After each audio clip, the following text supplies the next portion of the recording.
I'm so sorry I'm not Jeremy.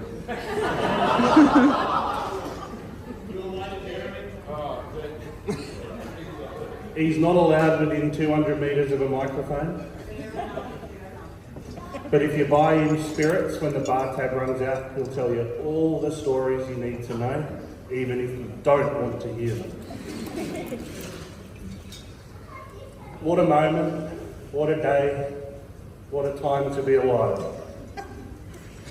So much hard work has gone into making today possible, but nothing has worked harder than the seams on this pants and the buttons on this bloody jacket.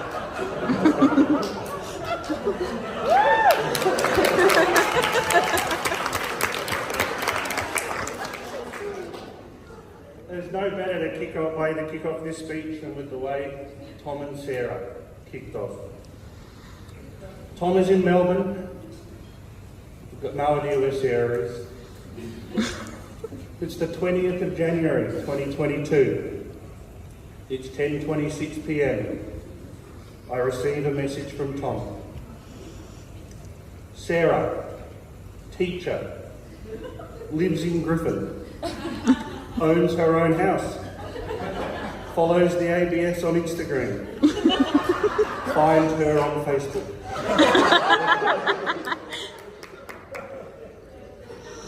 A couple of minutes later, a few screenshots of her Hinge profile.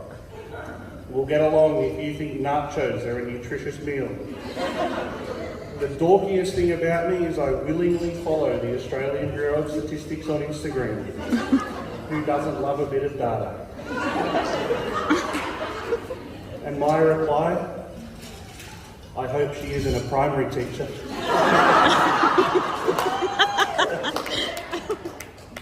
Tom, it's too easy and I don't like it. I must have put some serious trap photos up to be getting this many nibbles. But this Sarah bird is top of the list, good banter, good looking, owns a house, travelled a bit, and basically asked me out. Me.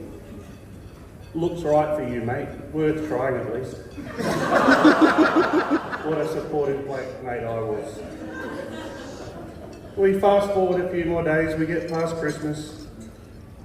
Sarah is all systems go. All my eggs are in her basket. And today the eagle has landed. It was one small step for man and one giant leap for Tom and Sarah Kind. And a giant leap from the guy I met 10 years ago at an NRL fantasy draft night. Little did I know, Aidan, who's an engineering tutor of mine, invited me to be the last player in NRL fantasy comp. We'd be as close as we are today. Through the 10 years of our friendship, I've seen the highest of highs and I've seen the lowest of lows. I was sitting next to Tom at ANZ Stadium, 4th of October 2015. Ben Hunt dropped the ball right and it was still too soon and still not over. 2 months later, we raised $28,000 for Movember through Rockspace.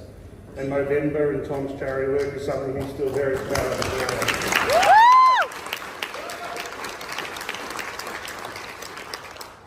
And when I was first dating Bree, my now wife, I stayed at his house so I didn't have to drive all the way back from Conception Bay to the Gold Coast.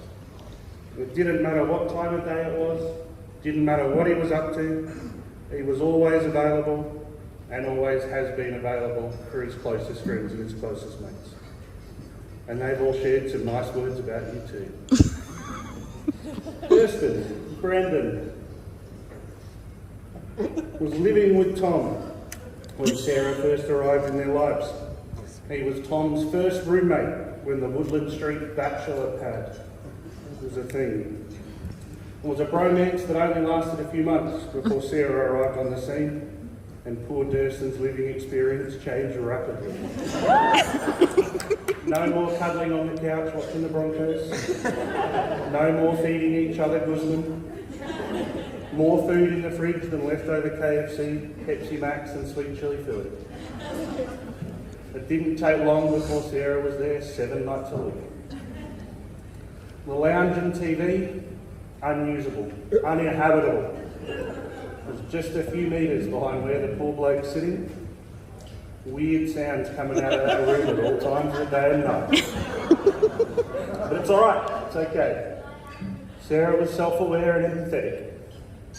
She bought him a sympathy card and threw in a pair of earplugs. And then to solve the problem once and for all, they went and bought a house. Sean reckons Tom's got the peak male athletic form. He also says he's intelligent. Aidan calls Tom a socialite, relative to Aidan maybe. Aidan and Durson both say Tom is overcommitted and that he is a machine.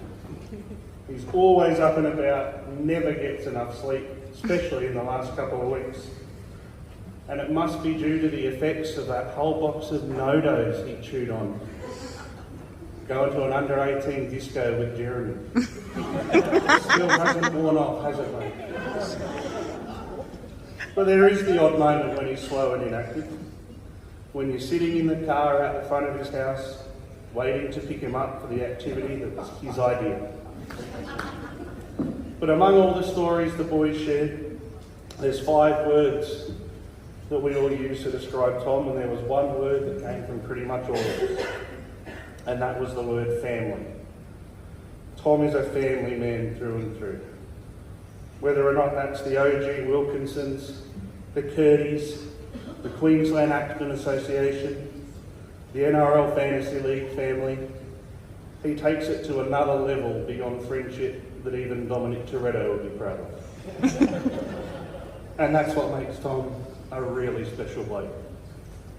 That you know he'd drop anything and everything for his family, whoever that may be. And today we're all here witnessing the start of the next chapter. The next chapter of the Wilkinson family. But for a fleeting moment, it might have been the newest Curty family, or the Wilkinson Curty family, or the Curty Wilkinson family, or as Tom suggested, the Curtison family. But last Saturday night they settled on tradition. But I'm not sure they got it the right way around. Tom found someone who brought more to the relationship than he did. That he could look up to, who in his words had pocket aces to the Queen 10 offsuit he was dealt. Someone who he was willing to put down his axe and laptop to spend time with. Someone who could make him an even better bloke. Someone he will continue to love and build beautiful things with for the rest of his life. And for that, as the nominated representative amongst the groomsmen to do this speech, we're unbelievably excited and happy for their future together. And without a drink that I brought up, a toast to the Wilkinsons.